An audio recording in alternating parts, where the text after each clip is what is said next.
क्या आपने कभी सोचा है कि लक्ष्मण ने ऐसा कौन सा पाप किया था जिसकी वजह से श्री राम ने उन्हें मृत्यु दंड दे दिया? आखिर क्यों लक्ष्मण जी को जल समाधि लेनी पड़ी? आप ये सब जानते हैं कि लक्ष्मण जी श्री राम जी से कितना प्रेम करते थे। तभी तो जब राम जी को वनवास मिला तो वो भी जिद करके उनके साथ वन के लिए चले गए थे। लेकिन दोनों भाइयों में इतना प्रेम होने के बावजूद भी एक बात ऐसी थी जो प्रभु राम लक्ष्मण के बारे में नहीं चाहते थे। अब आप वो बात जाने इससे पहले ये जान लीजिए कि आखिर लक्ष्मण से इतना प्रेम करने के बावजूद भी प्रभु राम ने उन्हें मृत्यु दंड क्यों दिया। देखिए, लंका विजय के बाद जब प्रभु श्री राम वापस अयोध्या आए तो उन्होंने कई वर्षों तक अयोध्या पर राज किया, पर जब उनका समय धरती पर पूरा हो गया तो यमराज को उनकी मृत्यु की चिंता सताने लगी, क्योंकि यमदेव जानते थे कि प्रभु की इच्छा के बिना ना तो कोई उनके प्राण हर सकता है और ना ही लक्ष्मण जी के। ऐसे में उन्होंने एक योजना बनाई और प्रभु श्री राम से मिलने अयोध्या पहुंच गए। वहां उन्होंने राम जी से कहा कि मुझे आपसे कुछ जरूरी बात करनी है, इसलिए मुझे अपने कक्ष में ले चलें। श्री राम ने उनकी मान ली और उन्हें लेकर कक्ष में पहुंच गए। यमराज ने कहा, प्रभु मैं चाहता हूँ जब तक हमारी बात चले तब तक इस कक्ष में कोई भी ना आए, इसलिए आप इस कक्ष के द्वार पर अपने किसी विश्वसनीय व्यक्ति को पहरेदारी पर लगा दीजिए। साथ ही मुझे ये वचन दीजिए कि अगर कोई बीच में आया तो आप उसे मृत्यु दंड दे देंगे। प्रभु श्री राम यमदेव की बात मान जाते हैं और उन्होंने लक्ष्मण जी को कक्ष के बाहर खड़ा होने का आदेश दे दिया। अब बड़े भाई की बात मानकर लक्ष्मण जी तो बाहर पहरेदारी करने लगे, पर कुछ ही देर में वहां दुर्वासा ऋषि आ गए और लक्ष्मण जी से कहने लगे कि उन्हें तुरंत श्री राम से मिलना है। ये सुनकर लक्ष्मण जी चिंता में पड़ गए। उन्होंने सारी बात बताते हुए ऋषि दुर्वासा को समझाया कि अभी आप उनसे नहीं मिल सकते। ये सुनकर ऋषि दुर्वासा का क्रोध 7वें आसमान पर पहुंच गया। उन्होंने कहा कि अगर अभी तुमने मुझे श्री राम से मिलने नहीं दिया तो मैं पूरी अयोध्या को नाश होने का श्राप दे दूंगा। खैर आखिर में हार मानकर लक्ष्मण जी को कक्ष में जाना पड़ा। प्रभु श्री राम ने जब उन्हें देखा तो उनके पैरों तले जमीन खिसक गई। उन्होंने लक्ष्मण जी से कहा, तुम्हें पता था कि कक्ष में आने वाले को मृत्यु दंड मिलेगा, फिर तुम अंदर क्यों आए? उधर यमराज की योजना काम कर गई। उन्होंने तुरंत श्री राम से कहा, प्रभु वचन के अनुसार अब आपको लक्ष्मण जी को मृत्यु दंड देना ही पड़ेगा। श्री राम खैर चिंता में पड़ गए। आखिर अपने प्रिय भाई को वो कैसे मृत्यु दंड दे सकते थे? वो तुरंत अपने गुरु के पास गए और इस समस्या का समाधान पूछने लगे। गुरु वशिष्ठ ने कहा कि आप लक्ष्मण जी का परित्याग कर दीजिए। अपनी किसी मनपसंद चीज का त्याग कर देना मृत्यु के बराबर ही है। दूसरी ओर जैसे ही लक्ष्मण जी को ये पता चला कि उनके बड़े भाई प्रभु श्री राम ने उनका परित्याग कर दिया है तो उन्होंने सरयू नदी में जल समाधि लेने का निश्चय कर लिया, क्योंकि प्रभु राम से बिछड़ने के बाद उनके जीवन का कोई मतलब नहीं रह गया था। अब वो जीवन उनके लिए बेकार हो गया था। इसलिए लक्ष्मण जी ने सरयू नदी में जल समाधि लेकर अपने प्राणों का त्याग कर दिया। चलिए अब आपको लक्ष्मण जी का वो राज भी बता देते हैं जिनसे श्री राम 14 सालों तक अनजान थे। दरअसल जब प्रभु राम की सभा में लंका विजय की कहानियां सुनाई जा रही थी तब पूरी सभा प्रभु श्री राम के जयकारों से गूंज रही थी। उस समय गुरु वशिष्ठ ने श्री राम से कहा, पुत्र राम, आज मैं तुम्हें एक ऐसे रहस्य के बारे में बताऊंगा जिसे सुनकर यहाँ बैठे सभी लोग दंग रह जाएंगे। इतना ही नहीं, हो सकता है ये सच सुनने के बाद तुम इस पर यकीन भी ना करो। गुरु वशिष्ठ ने श्री राम को बताया कि लक्ष्मण ने पूरे वनवास के दौरान कुछ नहीं खाया था। ये सुनते ही पूरी सभा में सन्नाटा सा छा गया। प्रभु राम बोले, ऐसा कैसे हो सकता है गुरुवर?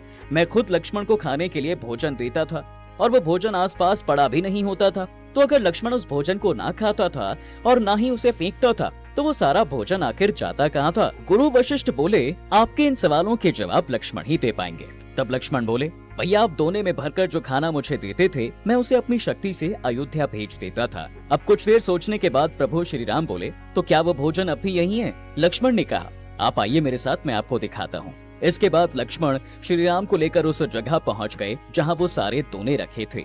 ये सब देखते ही श्री राम शब्दहीन हो गए। उन्हें समझ नहीं आ रहा था कि वो क्या बोले। लेकिन जब उन फलों के दोनों को गिना गया तो 14 सालों के हिसाब से उसमें 4 दिन के दोने कम पाए गए। राम जी बोले, लक्ष्मण ये दोने कम कैसे हैं? क्या उन 4 दिनों में भोजन तुमने ग्रहण किया था? लक्ष्मण बोले, भैया वो 4 दिन वो हैं जिस दिन आपने भोजन किया ही नहीं था, और उनकी शुरुआत उस दिन से हुई जब हमारी वनवास की यात्रा शुरू हुई थी। जब आप वनवास के लिए निकले थे उस दिन ना आपने भोजन किया और ना ही मुझे दिया।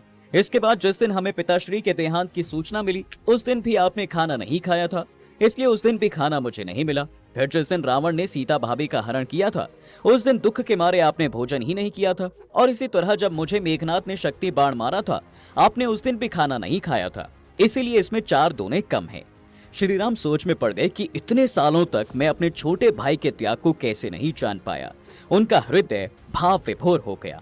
उन्होंने कहा, लक्ष्मण आखिर इतना बड़ा त्याग तुमने किया क्यों? लक्ष्मण ने कहा, भैया आप मुझे भोजन तो देते थे, लेकिन उसे खाने का आदेश आपने कभी नहीं दिया, और आपकी आज्ञा के बिना मैं कुछ कहाँ करता हूँ, इसलिए मैंने ये भोजन ग्रहण नहीं किया। और ये तो सब जानते हैं कि लंकापति रावण के पुत्र मेघनाद का वध सिर्फ वही कर सकता था जिसने 14 वर्षों तक ना कुछ खाया हो और ना ही किसी स्त्री का मुंह देखा हो।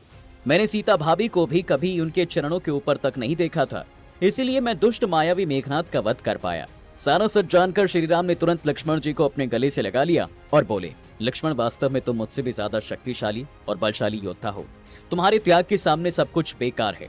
इस घटना से ये बात तो साफ हो गई थी कि अगर प्रभु श्री राम से हमें मर्यादा सीखने को मिलती है तो लक्ष्मण जी भी त्याग की मूरत हैं। वैसे आपको बता दें, लक्ष्मण जी से भी अगर बड़ा त्याग किसी ने किया था तो वो थी उनकी पत्नी उर्मिला। अब आप सोच रहे होंगे कि आखिर वो कैसे।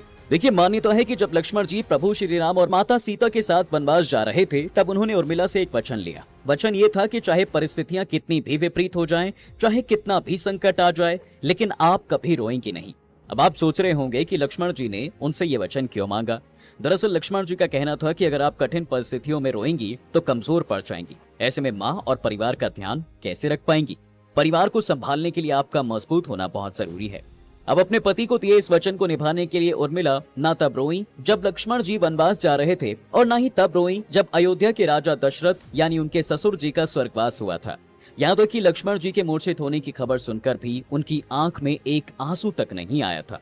इतना ही नहीं, लक्ष्मण जी अपना कर्म अच्छे से कर सके, इसलिए जब तक लक्ष्मण वनवास में रहे तब तक उर्मिला अयोध्या में सोती रही, यानी कि 14 साल तक उर्मिला अपने पति का साथ देने के लिए सोती रही। दरअसल वनवास के पहले दिन श्रीराम और माता सीता तो सो गए, लेकिन उनकी सेवा और रक्षा के लिए लक्ष्मण जी रात भर जागते रहे। ये देखकर निद्रा देवी लक्ष्मण जी से मिलने गई और उन्हें बताया कि वो जो कर रही हैं वो प्रकृति के नियम के विरुद्ध है। इस पर लक्ष्मण जी ने उन्हें समझाया और कहा कि वो 14 साल तक के लिए उन्हें अकेला छोड़ दें, यानी कि 14 साल तक उन्हें नींद ना आ पाए, ताकि वो अपने भैया भाभी की सेवा कर पाएं। पर इस पर निद्रा देवी ने उन्हें बताया कि ऐसा हो नहीं सकता, ऐसा करना सृष्टि के नियम के खिलवाड़ करने जैसा है। लेकिन लक्ष्मण जी की सेवा भक्ति देखकर उन्होंने उनकी बात मान ली और उनसे कहा कि मैं 14 वर्ष तक आपके पास तो नहीं आऊंगी, लेकिन आपके हिस्से की नींद का भार किसी को उठाना तो पड़ेगा। इस पर लक्ष्मण जी ने कहा, अयोध्या में मेरी पत्नी उर्मिला रहती है, आप उसे जाकर ये बातें बताएं। अब नींद की देवी ने ये सारी घटना उर्मिला को बताई। तब उर्मिला ने उनसे कहा, अपने पति की नींद का भार मैं उठाऊंगी। जब तक वो वनवास में रहेंगे तब तक उनके हिस्से की नींद आप मुझे दे दीजिए। मैं अपना पत्नी धर्म निभाऊंगी, जिससे मेरे पति अपने छोटे भाई होने का धर्म अच्छे से निभा सके। इसलिए दोस्तों, उर्मिला 14 साल तक सोती रही थी, यानी कि लक्ष्मण जी मेघनाद का वध कर पाए। इसमें उनकी पत्नी उर्मिला का भी सहयोग था। उनके त्याग और तपस्या की वजह से ही लक्ष्मण जी अपने भाई होने का कर्तव्य अच्छे से निभा पाए। तो दोस्तों, आपकी इसके बारे में क्या राय है, हमें कमेंट्स करके जरूर बताएं। साथ ही अगर वीडियो अच्छी लगी हो तो इसे ज्यादा से ज्यादा शेयर और लाइक जरूर करें।